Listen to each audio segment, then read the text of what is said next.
Hello and welcome back to another episode of Ketron's Radio Service, Capehart Preservation and Restoration. Before us, we have a new customer project. This is a 1939 Capehart 410G. This is a Model 400 cabinet number 10, which is our Chippendale cabinet. The G designation is for the 1939 multi-year electronics and record changer. This unit has its original finish, as you can see. Right now we're showing the exterior front. We're going to show everything opened up and also the rear of the cabinet. To my understanding, this unit has not been touched at least since 1940 or 1950. You'll see a few items that I'll point out that kind of show that. So this came in from a customer down south, and he basically wants it brought back to its former glory. No cabinet work will be done on this unit. There is a missing piece of trim that we will probably glue back into place. But aside from that, due to the poor finish in certain areas from age, the customer may decide to get it refinished or such down the road. We're going to do a full electronics and mechanical restoration of this unit, just as we have before on other restorations shown on this channel. This series being unique, as it is a 1939 Capehart.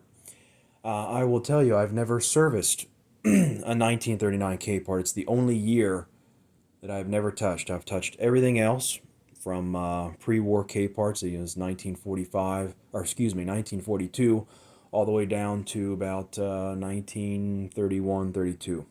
So, very special machine for a very special customer. He's a very nice gentleman, and I am very excited to document the restoration for him, and also for all those that find these Capehart restorations interesting.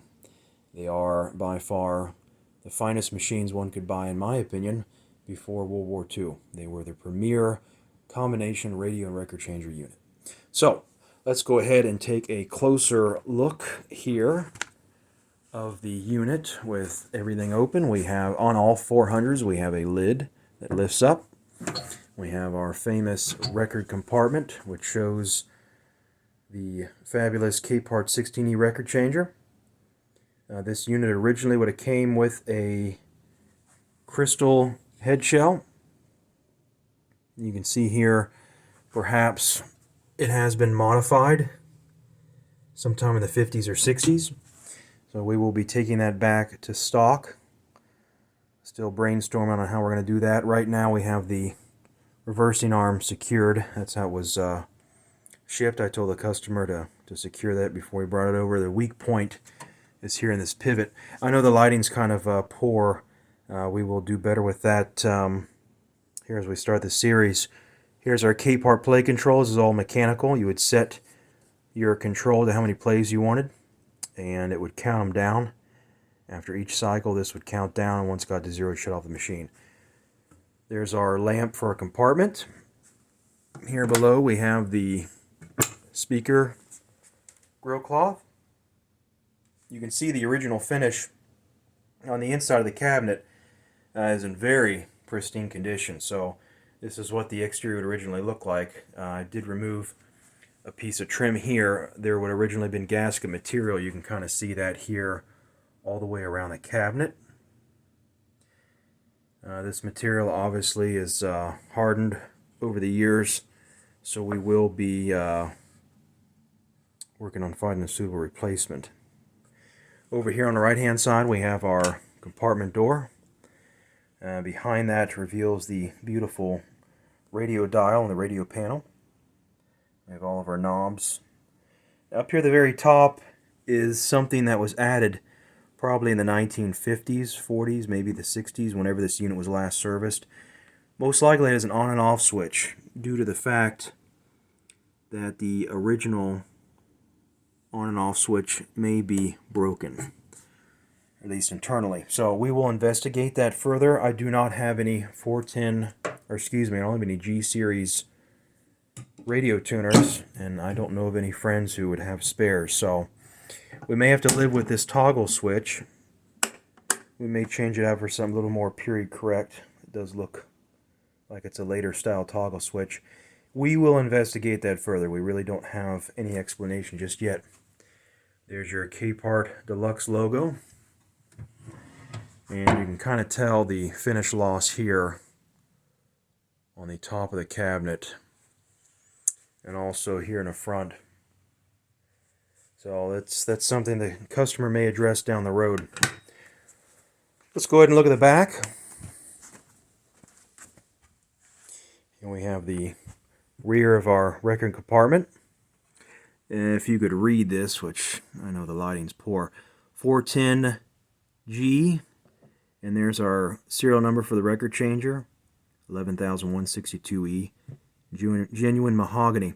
I've noticed in certain cabinets, Capehart, whoever their cabinet maker was, installed this style labor. This is the second cabinet I've seen this way, the other one being a post-war example, made right after World War II on a Chippendale cabinet. Here's the back of our radio tuner right in here. And we got our screen, which is in really good shape. The lower screen here for the electronics and speaker cabinet, our compartment, was missing. I was able to source an original replacement from a 1942 Chippendale cabinet. So, not shown right now, but it is indeed on standby here when we finish the machine. The back of our 16E changer right there with a big cam gear. On the right hand side we have our 12-inch speaker and our treble chassis. In the middle we have our Bodine motor, which is a 1 year only, forgive me, maybe 2 year, 1938, 1939, I'm pretty sure they use this style Bodine motor, which is different from what they went to starting in 1940, which was a two-piece unit you've seen in the 1942 Capehart 500M videos. That's what they went to after this style motor. We have our safety clutch and also our drive shaft that goes up to the changer mechanism itself. Provides the power for the turntable and the mechanism cycle. We have a motor capacity here, which looks like a replacement at some point. It is not secured to anything. In the center we have our solenoid for rejecting. And here on the far left we have our bass amplifier chassis and also our bass speaker.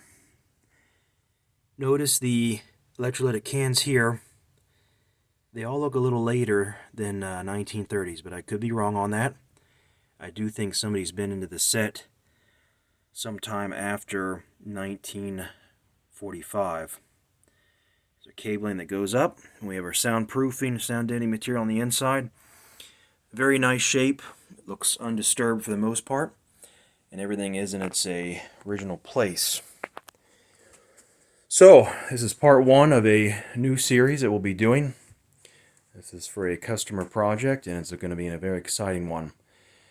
So next up, we're going to go ahead and pull the electronics, and we will start the electronic servicing of this beautiful 1939 Capehart 410G. Thanks for watching.